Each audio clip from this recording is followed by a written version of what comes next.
Hi guys, কয়েকদিন ধরে তোমাদের সাথে আমি ব্লগ শেয়ার করতে পারছি না বিভিন্ন কারণবশত। এখন বাজে 4:10 বিকেল। মেয়ের টিচার এসেছে, আজকে শনিবার, আমি তাড়াতাড়ি বাড়ি চলে এসেছি। টিচার এসেছে, এবং তাকে কিছু খাবার বানিয়ে দেওয়ার একটা দায়বদ্ধতা আমার থাকে, তার জন্য আমি একটু খাবার বানাচ্ছি। সব টিচারকে দেওয়া সম্ভব হয়ে ওঠে না, যখন থাকি চেষ্টা করি। আর ইনি আমার কলিগ হন, তো আরেকটা স্পেশাল ব্যাপার। আমি একটু তাকে চাউমিন করে দিচ্ছি, চাউমিন মানে নুডলস করছি একটু অন্যভাবে। দেখো, চাউমিনটাকে ভালো করে আগে সিদ্ধ করে নিচ্ছি।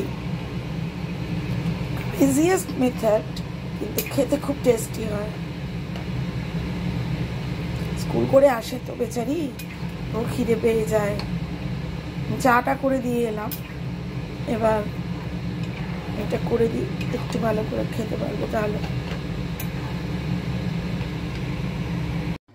দেখো তোমরা, আমি যে চাউমিনটা করেছি সেটা কেমন হয়েছে। এই দেখো,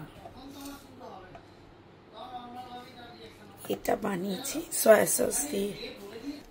এটা হলো সয়া সস দিয়ে বানানো,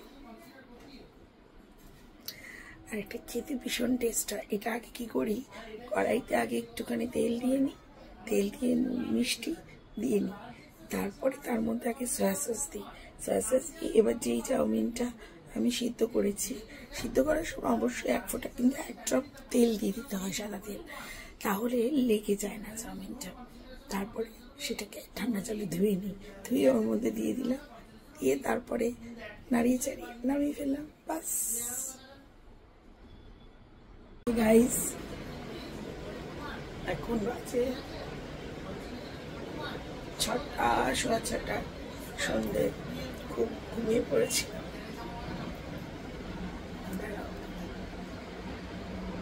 ইভিনিং গাইস, মেয়ের একটা টিচার গেল 5:30টায়, আবার এখন বাজে তোমার 6:20 মতো।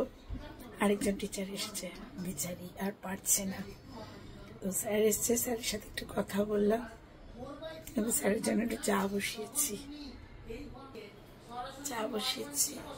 এই চাটা হয়ে গেলে পরে আমাকে বিকেলবেলার জন্য একটু ঢ্যাঁড়স কাটতে হবে, ঢ্যাঁড়স ভাজবো। দেখতে থাকো তোমরা।